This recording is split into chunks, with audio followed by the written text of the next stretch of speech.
Presqu'île Pavilion and the Opera House were Brighton's best-known and longest-serving dance halls, but not the whole story. From the 1920s to the 1950s, there was a strong public desire to hear live music and to go dancing with friends close to home. We can identify 4 other establishments that some older residents might recall.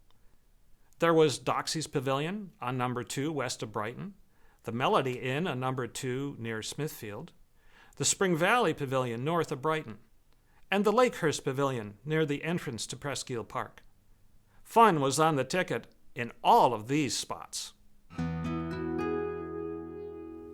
On Saturday summer nights during the 1930s, Doxy's Pavilion was very popular. On returning from Alberta in the 1920s, William John Doxy had purchased a farm west of Brighton on the north side of number 2, just west of Huff Road. A brick house sat close to the road, and a 2-story frame addition had been built on the south side of the house. Initially, the upper floor of this addition was a large veranda, but Mr. Doxy's son, Walter J. Doxy, was a prolific musician, so the veranda was enclosed and a dance floor installed. Patrons arrived via an external stairway. Walter Doxy was an expert banjo player, and many local people came to Doxy's to hear him strum along with the band of local musicians he had assembled. The music was lively and designed for dancing. Saturday night was the favorite night at Doxy's, often bringing large crowds from the local community. Prohibition was only a memory at this place, so Doxy's was well lubricated. The Doxy family also ran a grocery store in the lower level from the 1920s through the 1950s, but their name would be recognized in the community for raucous dances on Saturday nights in the 1930s. It was said that if a young lady wanted to attend Doxy's on a Saturday night, she would not tell her parents that's where she was going. The parents had heard the rumors and would not approve of the shenanigans at Doxy's. However, the fun lasted only for a decade. The grocery store continued, but the war years put a damper on many of the small dance pavilions. Walter J. Doxy operated a music store out of the house and taught music lessons until he was married in 1948 and moved to Washington State, where he operated a music studio and taught music until he retired. But if you mention Doxy's Pavilion to certain older folks around Brighton, you'll get an immediate grin and maybe a blush as they refrain from spilling the beans about their experiences at one of Brighton's most memorable dance halls. The younger crowd around Brighton was more likely to show up at the Melody Inn. This was located on the north side of number 2 Highway, west of Smithfield, in the area where Willow Printing is today. The dance hall is gone now, but the 2 small houses on the spot are said to have been constructed from material out of the Melody Inn. Mr. Giroux had built a standard dance hall with a decent dance floor, lots of parking, and a welcome mat for the kids. Local orchestras would provide the music, usually 5 or 7-piece bands. One reason the younger folks liked the Melody Inn was that there was no admission fee, since it was tough for youngsters to scratch together the cash in those days. Instead, they used what was called jitney dancing. A young fellow would get dressed up and come to the Melody Inn with the intent of dancing with as many girls as possible. He would buy a strip of tickets for 5 or 10 cents apiece, stick them prominently in his breast pocket, using 1 ticket for each dance. The process was managed closely as the dance floor was cleared for each dance, and participants lined up in an orderly fashion to take their turn. It wasn't the Presqu'île Pavilion, but it was what many young people could afford, and I dare say a number of lasting romances were sparked on the dance floor at the Melody Inn. A very different establishment existed around the same time, north of Brighton at Spring Valley. The Spring Valley Pavilion was located on the north side of White's Road, just east of the intersection with County Road 26. This would be just a stone's throw east of the Spring Valley Park, which was well known for tasty spring water. Tom Kenny and his son Harry, who lived near Hilton, built a dance hall at this location in 1930, installed a good dance floor, and held weekly dances in the summer, usually on Saturday night. The music was country and western, and there would always be several square dances. Rumors suggest that this was a very entertaining place in more ways than one. There were enough fights and scuffles that nicknames circulated for the establishment. Some called it the Hog Wrestle, and others the Bug Tussle. While the music was good and many local folks enjoyed their Saturday nights here, it was not for the faint of heart. The Spring Valley Pavilion operated for only a decade. In the winter of 1940, heavy snow collapsed the roof. The building was demolished and never rebuilt. There is a private home on the site today. There was one more summer dance pavilion that operated for only 5 years, but is well remembered by Brighton residents.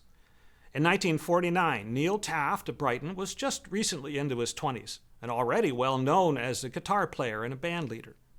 For example, Neil Taft and his Haymakers played for round and square dancing on Friday night at the Little Lake Pavilion and Saturday night at the Opera House at the Town Hall.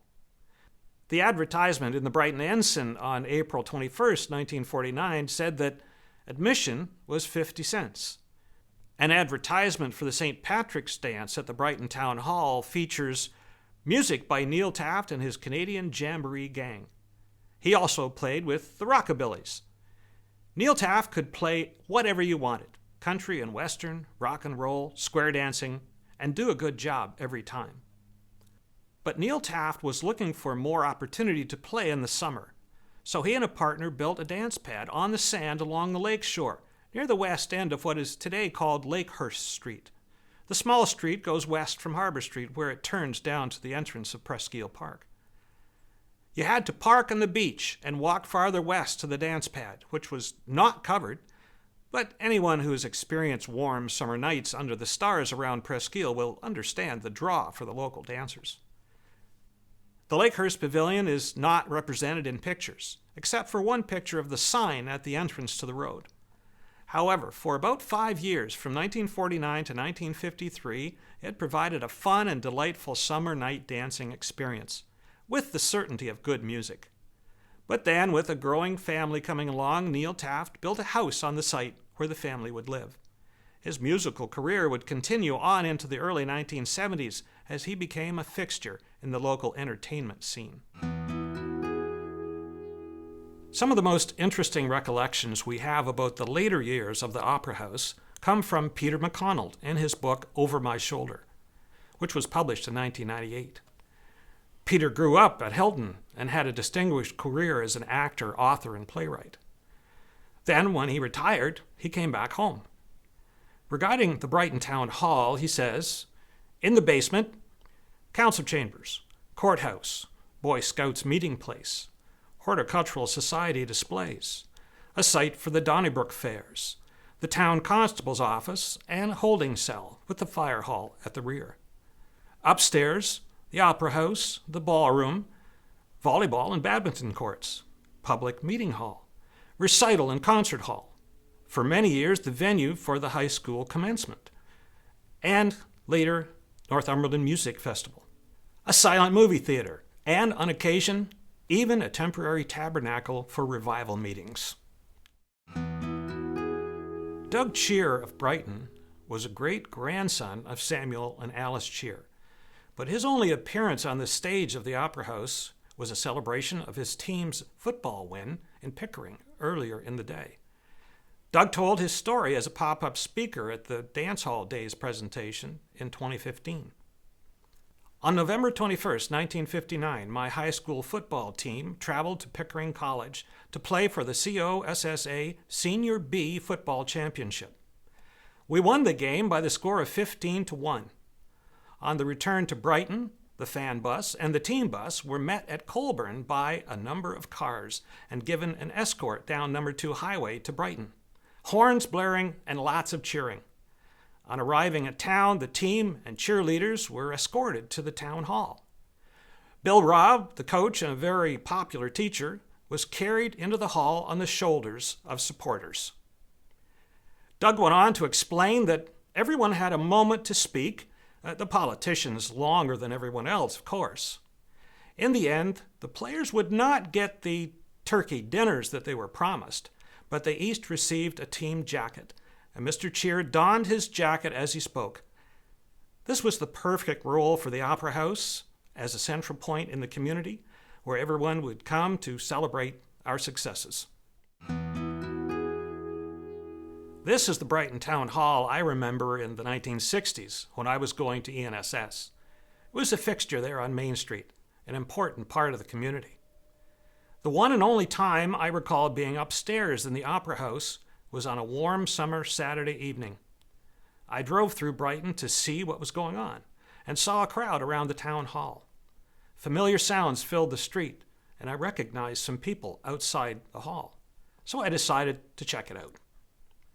Once inside, I decided to stay for a while. I took up my normal pose of the time, leaning against the wall, watching the band play and the other kids dancing.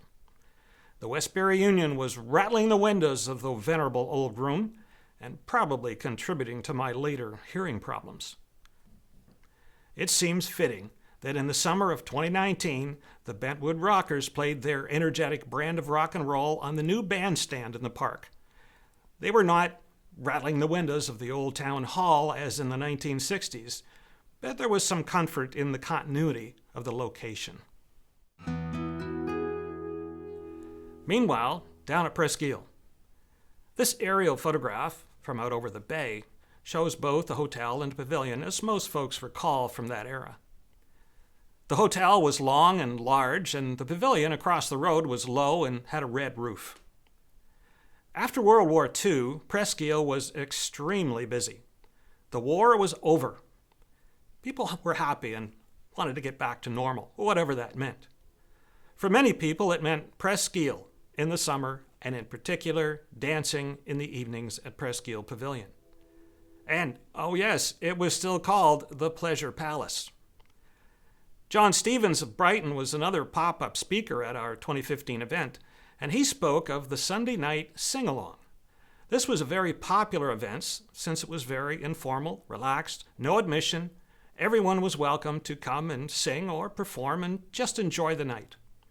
Here we see John's sister Barbara entertaining the crowd with some baton twirling. See how the kids sat around on the floor. It was 1940s karaoke. John told a story about his sister on this night. While Barbara was up there seriously pursuing her best performance, the kids sitting around the floor started to snicker and giggle. Barbara noticed this and wondered what was so funny. The snickering escalated, and she looked behind her to see her two uncles, Stan and Harold, cavorting in their ballet costumes, yes, their tutus, making fun of the performer on the stage. Barbara was a good sport, and everyone had a laugh. Here's the actual program from that night. It demonstrates the serious nature of the Sunday sing-along. There were 22 songs in all, not counting God Save the King at the end. The list includes Anchors Aweigh, All the Nice Girls Love a Sailor, they did that one twice, Let Me Call You Sweetheart, In the Good Old Summertime, Alouette, Swanee River, My Wild Irish Rose, and more, 22 in all. This program would challenge the vocal cords of the participants and leave everyone ready for a beverage. But what fun! We can see why the people were so disappointed when Sunday Night Sing-Along was discontinued in 1961.